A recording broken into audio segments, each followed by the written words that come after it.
स्थानिक स्वराज्य संस्थेच्या निवडणुकीमध्ये नव मतदारांना आता मतदानाची संधी मिळणार नसल्याची माहिती समोर येते। विधानसभा निवडणुकीतीलच मतदार यादी वापरण्यात येणार असल्याची माहिती सूत्रांकडून मिळत आहे। राज्य निवडणूक आयोगाने केंद्रीय आयोगाच्या कार्यालयाकडे विधानसभा निवडणुकीतील मतदार यादी मागवली आहे। यामुळे आता नव मतदारांना मतदानाची संधी न मिळण्याची शक्यता आहे। स्थानिक स्वराज्य संस्थेच्या निवडणुकीसाठी प्रत्येक राजकीय पक्षाकडून विधानसभा निवडणुकीनंतर मतदार नोंदणी जोरात सुरू आहे। विधानसभा निवडणुकीच्या नंतर जवळपास 7 लाखपेक्षा जास्त नवीन मतदारांची नोंद झाली आहे। विधानसभा निवडणुकीत वापरण्यात आलेल्या मतदार याद्या स्थानिक स्वराज्य संस्थेच्या निवडणुकीसाठी वापरल्यास राजकीय पक्षांचा हिरमोड होणार आहे।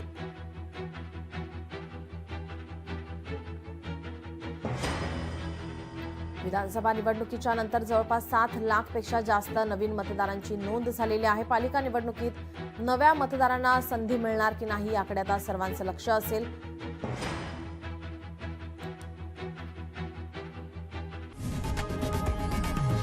लोकशाही मराठी ऐका, पहा, जागरूक रहा।